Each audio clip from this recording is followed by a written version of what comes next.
మిత్రులారా, ఈనాడు కొడంగల్ శాసనసభ నియోజకవర్గం కొడంగల్ చౌరస్తాలో అంబేద్కర్ సాక్షిగా భారత ప్రజాస్వామ్యం మీద డాక్టర్ బాబాసాహెబ్ అంబేద్కర్ అందించిన రాజ్యాంగం మీద పార్లమెంట్ సాక్షిగా ప్రధానమంత్రి ఇంటి ముందు ప్రతిపక్ష నాయకుడైన కాబోయే భారత ప్రధానమంత్రి రాహుల్ గాంధీ గారు మన నాయకురాలు శ్రీమతి ప్రియాంక గాంధీ గారి మీద పాశవికంగా పోలీసులతో కేంద్ర ప్రభుత్వం జరిపిన దాడికి నిరసనగా ఈనాడు ఆందోళన ధర్నా కార్యక్రమాన్ని ఏర్పాటు చేసి ఈ కార్యక్రమంలో పరిగి శాసనసభ్యులు, తాండూరు శాసనసభ్యులు, అదేవిధంగా నారాయణపేట్, వికారాబాద్ జిల్లాల ముఖ్య నాయకులు, జిల్లా పార్టీ అధ్యక్షులు, కాంగ్రెస్ పార్టీ కార్యకర్తలందరూ ప్రభుత్వం యొక్క పాశవిక దాడిని నరేంద్ర మోడీ, ధర్మేంద్ర ప్రధాన్ లక్షలాది మంది విద్యార్థుల జీవితాలతో చెలగాటమాడి పరీక్షా ప్రశ్న పత్రాలను పల్లి బఠానీలలాగా కోట్ల రూపాయలకు అమ్ముకొని విద్యార్థుల జీవితాలలో చీకటిమయం చేసినందుకు ఈనాడు ఈ ధర్నా కార్యక్రమాన్ని చేపట్టినాం. మిత్రులారా, ఢిల్లీ నడి వీధుల్లో జంతర్ మంతర్ నుంచి చలో పార్లమెంట్ మార్చ్ కార్యక్రమాన్ని ఏ రాజకీయ పార్టీనో, రాజకీయ పార్టీల కార్యకర్తలు తీసుకోలేదు. నీట్ పరీక్షలు, నీట్ అంటే ఎంబీబీఎస్, బీడీఎస్ ఇతర డాక్టర్లు కావాలని ఇంటర్మీడియట్ పూర్తి చేసుకున్న పరీక్షలు పూర్తి చేసుకొని డాక్టర్లు కావాలని కేంద్ర ప్రభుత్వం నిర్వహిస్తున్న పోటీ పరీక్షలో లక్షలాది మంది దేశం నలుమూలల యువకులు, యువతులు ఈరోజు ఆ పరీక్షలు రాసి వాస్తవంగా డాక్టర్లకు అందరికీ జాతీయ స్థాయిలో పోటీ పరీక్షలను నిర్వహించి జాతీయ స్థాయిలో మెడికల్ కాలేజీల్లో ఉన్న ఖాళీ సీట్లను ఇందులో ర్యాంకులు సాధించిన పిల్లలకు డాక్టర్లుగా ఎంబీబీఎస్లో, బీడీఎస్లో ఇతర శాఖలలో ఇతర తరగతుల్లో అడ్మిషన్లు ఇవ్వాలి. దానికోసము రాష్ట్రాల వారీగా కాకుండా కేంద్ర ప్రభుత్వమే స్వయంగా చట్టాన్ని సవరించి 2016 నుంచి పోటీ పరీక్షలు నిర్వహిస్తుంది. ఈ పోటీ పరీక్షల ద్వారా లక్షలాది మంది చదువుకునే విద్యార్థులు డాక్టర్లుగా సీట్లు పొంది జాతీయ స్థాయిలో ర్యాంకులు పొంది ఈనాడు అడ్మిషన్లు రావాలి. అలాంటి నీట్ పరీక్షల్లో ప్రశ్నాపత్రాలను రాజస్థాన్లో, మధ్యప్రదేశ్లో, ఉత్తరప్రదేశ్లో ఎక్కడెక్కడైతే కేంద్ర ప్రభుత్వం భారతీయ జనతా పార్టీ అధికారంలో ఉందో ఆయా రాష్ట్రాలలో ఈ ప్రశ్నాపత్రాలను కోట్ల రూపాయలకు తెగనమ్ముకొని వేలాది కోట్ల రూపాయలు భారతీయ జనతా పార్టీకి సంబంధించిన నాయకులు ఈనాడు సొమ్ము మూటగట్టుకొని పిల్లల జీవితాలతో చెలగాట మాడిన దాన్ని చూడి ఉండబట్టలేక లక్షలాది మంది విద్యార్థుల జీవితాలతో చెలగాట మాడుతున్న కేంద్ర విద్యాశాఖ మంత్రి ధర్మేంద్ర ప్రధాన్ రాజీనామా చెయ్యాలి అని దేశం నలుమూలలో ఉన్న యువకులు ఢిల్లీ జంతర్ మంతర్లో కదము దొక్కి ధర్మేంద్ర ప్రధాన్ రాజీనామాను డిమాండ్ చేసింది. గత కొన్ని రోజులుగా ఈ డిమాండ్ నిరసన కార్యక్రమాలు జాతీయ స్థాయిలో వివిధ రాష్ట్రాలలో రాజకీయాలకు అతీతంగా ఈ భారత సమాజం అంతా చైతన్యమై కేంద్ర మంత్రి రాజీనామా చేయాల్సిందే, ప్రశ్నాపత్రాలను అమ్ముకున్నోళ్లను జైల్లో పెట్టి కుళ్ళపడవాల్సిందే అని నిరసన కార్యక్రమాలు జరుగుతున్నాయి. ఈ నిరసన కార్యక్రమాలను ప్రజల ఆందోళనను పరిగణలోకి తీసుకొని ఈ దేశ ప్రధానమంత్రి నరేంద్ర మోడీ గారు ధర్మేంద్ర ప్రధాన్ను బర్తరఫ్ చేసి ప్రశ్న పత్రాలు అమ్ముకున్న వాళ్ళని అరెస్టు చేసి జైల్లో పెట్టాల్సింది పోయి తిహారు జైల్లో వాళ్లకు చిప్పకూడు తినిపించాల్సింది పోయి జంతర్ మంతర్ నుంచి పార్లమెంట్ వైపు నిరసన తెలుపుకుంటూ వెళుతున్న వేలాది మంది విద్యార్థులను లాఠీ చార్జులతో బాష్పవాయు గోళాలతో ఈ విద్యార్థుల మీద పాశవిక దాడి చేసింది. ఈ దాడుల్లో ఆడపిల్లలు వందలాది మంది తీవ్రమైన గాయాలకు లోనైనరు. ఆడపిల్లలను బట్టలు చించిండ్రు, వాళ్ళ గొంతు నులిమిండ్రు. మగపిల్లల్ని తలకాయలు బలగొట్టిండ్రు, చేతులు ఇరగొట్టిండ్రు. ఇవాళ వందలాది మంది ఆసుపత్రుల్లో ఈరోజు చికిత్స పొందుతున్నారు. పదుల సంఖ్యలో విద్యార్థులు మాయమైనరు. వాళ్ళని పోలీసులు ఎత్తుకపోయినరా, బీజేపీ నాయకులు కిడ్నాప్ చేసినరా, ఈరోజు తెలియని పరిస్థితి. అందుకే प्रतिपक्ष नायकुడు सड़क से लेकर संसद तक लड़ाई जारी रहेंगे। जो जिन लोग विद्यार्थियों को जंतर मंतर में अब लाठी चार्ज किए, आप गोली चलाए, उनके तरफ मैं आवाज उठाऊंगा, उनके मदद में मैं मैदान में आऊंगा। ये मेरा जिम्मेदारी है।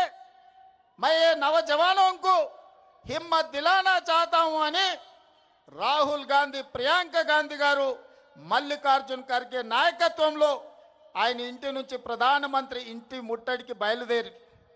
మిత్రులారా, ప్రజాస్వామ్యంలో నిరసన తెలపడం అనేది డాక్టర్ బాబాసాహెబ్ అంబేద్కర్ మనకిచ్చిన రాజ్యాంగ హక్కు. పార్లమెంటరీ వ్యవస్థలో ప్రజల సమస్యల్ని ప్రస్తావించడం ప్రజాప్రతినిధుల బాధ్యత. అందుకే 20 తారీఖు నుంచి ప్రారంభమైన లోక్సభ రాజ్యసభల్లో ఈ ప్రశ్న పత్రాల లీకేజీ, కేంద్ర ప్రభుత్వ వైఫల్యం, ధర్మేంద్ర ప్రధాన్ బర్తరఫ్కు సంబంధించి పార్లమెంటులో చర్చకు తీసుకోవాలని లోక్సభ స్పీకర్ గారిని కాంగ్రెస్ పార్టీ ఇండియా కూటమి అడిగితే ప్రభుత్వం అనుమతిస్తలేదు. నరేంద్ర మోడీ ఒప్పుకుంటలేడు. నేను చర్చలు చేయను పో అని స్పీకర్ గారు చెప్పారు. ఇది నిజంగా ప్రజాస్వామ్యానికి దురదృష్టకరమైన పరిస్థితి. ఇది ప్రజాస్వామ్యానికి చీకటి రోజు. ఒక లోక్సభ స్పీకర్గా ఆ సభలో ఏ చర్చ జరగాలి, ఏ ఎజెండా ఉండాలి అనేది లోక్సభ స్పీకర్గా వారే నిర్ణయించాలి. వారు ప్రభుత్వం నుంచి ఒత్తిడికి లోనై నరేంద్ర మోడీ గారు భయపెట్టి లోక్సభ స్పీకర్ గారిని ఈ నీట్ పరీక్షలకు సంబంధించి కానీ, సిబిఎస్ఈ పరీక్షల కుంభకోణం గురించి కానీ ఈరోజు చర్చ జరగకుండా అడ్డుకున్నాడు. మిత్రులారా, ఈరోజు లోక్సభ స్పీకర్ మీద, ఢిల్లీ పోలీసుల మీద ఒత్తిడి తీసుకొచ్చి ఈరోజు నరేంద్ర మోడీ గారు పాశవికంగా కాంగ్రెస్ పార్టీ నాయకుడు రాహుల్ గాంధీ గారిని కొడితే రాహుల్ గాంధీ గారి ముక్కులో నుంచి రక్తం చిందింది. ఆ రక్తం ఈ నేలను తడిపింది. నేను ఒక్క మాట చెప్పదలుచుకున్న నరేంద్ర మోడీ గారికి, నరేంద్ర మోడీ గారు ఈ దేశ ప్రజల కోసం రక్తం చిందించడం గాంధీ కుటుంబంలో రాహుల్ గాంధీ మొదటివాడు కాదు, రాహుల్ గాంధీ చివరివాడు కాదు. ఆనాడు మహాత్మా గాంధీ గారు ఈ దేశం కోసం 30 ఏళ్ళు తెల్ల దొరలతో కొట్లాడి ఈ దేశానికి స్వతంత్రం తీసుకొచ్చిండు. 30 ఏళ్లలో ఎన్నడూ కూడా తెల్ల దొరలు కూడా లాఠీ ఎత్తడానికి మహాత్మా గాంధీ గారి మీద భయపడ్డారు. అలాంటి మహాత్మా గాంధీ గారిని స్వతంత్రం వచ్చిన మొదటి సంవత్సరంలోనే మీ తుపాకీ తూటాలకు బలైపోయిండు. అది మీ ఆరంభం. గాడ్సే వారసులు మీరు. గాంధీజీని ఆనాడు పొట్టన పెట్టుకున్నారు. ఆ తర్వాత పేద ప్రజల కోసం ఈ దళితులు, ఆదివాసీలు, గిరిజనులు తండాలలో, గూడాలలో, మారుమూల పల్లెల్లో ఉన్న పేదల కోసం అమ్మగా మారిన ఇందిరమ్మను ఈ దేశంలో AK-47 తుపాకీ తూటాలతో తీవ్రవాదులు నేలకు ఒరిగిచ్చిండ్రు. రక్తం చిందించిన జాతి ఇందిరమ్మ కుటుంబం.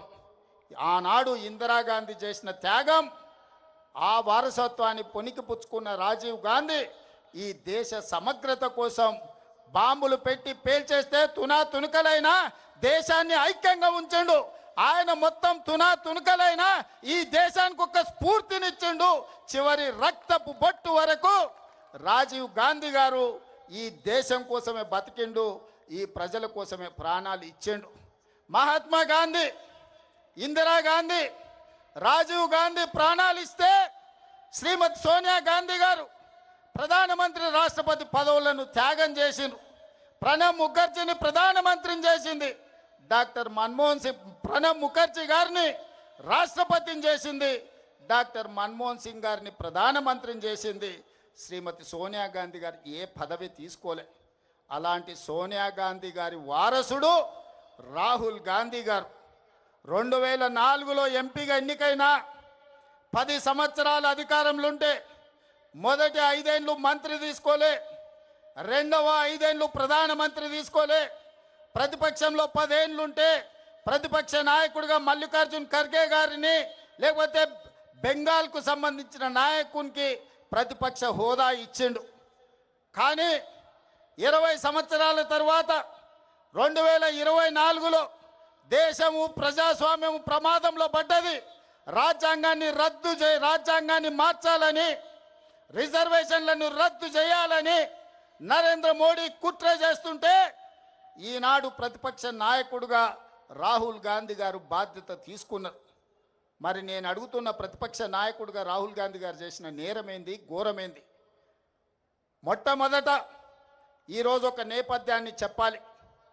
సిబిఎస్ఈ 10th ఇంటర్ పరీక్షా పత్రాలు గతంలో పేపర్లు దిద్దే విషయంలో జరిగిన అవకతవకలు, కుంభకోణాలకు 2019లో ఇక్కడ ఇంటర్మీడియట్ పరీక్షలు దిద్దిన గ్లోబరీనా సంస్థ, కేటీఆర్ బినామీ సంస్థ ఈడ ఇంటర్మీడియట్ 2019 పరీక్ష ఫలితాలలో అవకతవకలకు పాల్పడితే 27 మంది విద్యార్థులు ఆనాడు తెలంగాణలో ఆత్మహత్యలు చేసుకున్నారు. ఆ రోజు ప్రతిపక్ష నాయకుడిగా, పార్లమెంట్ సభ్యుడిగా ఆనాటి ప్రభుత్వం మీద కొట్లాడితే కోర్టులు ఆదేశాలు ఇచ్చినాయి గ్లోబరీనా సంస్థ మీద క్రిమినల్ కేసులు పెట్టి చర్యలు తీసుకోమని. కానీ కేటీఆర్ అయిన బినామీ సంస్థ, ఆయన చీకటి మిత్రులైన గ్లోబరీనా సంస్థ యజమానుల మీద క్రిమినల్ కేసులు పెట్టలేదు, అరెస్టులు చేసి జైలుకు పంపలేదు. వాళ్ళ మీద ఎలాంటి చర్యలు తీసుకోకపోను వాళ్ళు బ్రహ్మాండంగా పనిచేస్తుండ్రని వాళ్ళకి ఎక్స్పీరియన్స్ సర్టిఫికెట్ ఇచ్చిండు. ఈ సర్టిఫికెట్ను తీసుకొని 2023 డిసెంబర్ 7 నాడు మన ప్రభుత్వం వచ్చిన తర్వాత ఇక తెలంగాణలో పప్పులు ఉడకవు, నూకలు చెల్లవని గ్లోబరీనా సంస్థ పేరు మార్చుకొని కోఎంట్ పేరు మీద సిబిఎస్ఈ పరీక్షల ఫలితాలను డిజిటలైజ్ చేస్తామని, ఆ పరీక్షా ప్రశ్న పత్రాలను దిద్దుతామని ధర్మేంద్ర ప్రధాన్తో కేంద్ర ప్రభుత్వంతో ఒప్పందం చేసుకున్నారు. ఆ టెండర్లో కేవలం వాళ్ళకి సరిపోయే విధంగా, గ్లోబరీనా సంస్థకు సరిపోయే విధంగా నియమ నిబంధనలు పెట్టి సిబిఎస్ఈ పరీక్షలను దిద్దే కాంట్రాక్టు తీసుకొని అందులో అవకతవకలకు పాల్పడితే లక్షలాది మంది విద్యార్థుల భవిష్యత్తు గందరగోళమైతే పరీక్షా పత్రాలను దిద్దింది రద్దు చేసి సిబిఎస్ఈ మళ్ళీ పరీక్షా పత్రాలను మళ్ళీ దిద్దాల్సిన పరిస్థితి. దాంతో చాలామంది విద్యార్థులు ఆత్మహత్యలు చేసుకున్నారు. ఆనాడు బీఆర్ఎస్ ప్రభుత్వంలో ఇంటర్మీడియట్ విద్యార్థుల జీవితాలతో చెలగాటమాడిన గ్లోబరీనా సంస్థ మీద క్రిమినల్ కేసులు పెట్టి అరెస్టులు చేసి జైలుకు పంపకపోవడం వల్ల కేటీఆర్ బినామీ సంస్థ అయిన గ్లోబరీనా కేంద్ర ప్రభుత్వంలో సిబిఎస్ఈ ప్రశ్న పత్రాలను, పరీక్షలను తమ అవినీతికి వాడుకున్నారు. ఇదే కేటీఆర్ ఢిల్లీ బీజేపీలతో మాట్లాడి వాళ్లకు కాంట్రాక్టులు ఇప్పించడు. ఆ విధంగా సిబిఎస్ఈ పరీక్షలు, ప్రశ్న పత్రాలను కుంభకోణాలకు పాల్పడ్డప్పుడు ఈ కోఆంట్ సంస్థను మీరు అరెస్టు చేయకపోవడము, కేంద్ర ప్రభుత్వం చర్యలు తీసుకోకపోవడం వల్ల నీట్ పరీక్షల్ని నిర్వహించే వాళ్ళకు కూడా ధైర్యం వచ్చింది, దొంగతనం చేయాలన్న ఆలోచన వచ్చింది. జాతీయ స్థాయిలో నిర్వహించే నీట్ పరీక్షల్లో ప్రశ్న పత్రాలను బజార్లో పల్లి బఠానీలలా అమ్ముకున్నారు. రాజస్థాన్ కోటాలో, మధ్యప్రదేశ్లో, వివిధ ప్రాంతాలలో బీజేపీ ప్రభుత్వం ఉన్న రాష్ట్రాలలో నీట్ పరీక్షల ప్రశ్న పత్రాలను తెగనమ్ముకొని కోట్ల రూపాయలు సంపాదించుకున్నారు. అందుకే ఇవాళ వేలాది మంది విద్యార్థులు సిబిఎస్ఈలో జరిగిన అవకతవకలు, నీట్ పరీక్షల్లో జరిగిన అక్రమాలను చర్యలు తీసుకోవాలి. కేంద్ర మంత్రి ధర్మేంద్ర ప్రధాన్ను మంత్రివర్గం నుంచి బర్తరఫ్ చేయాలి అని ఢిల్లీ వీధుల్లో వేలాది మంది విద్యార్థులు కదం దొక్కిరు.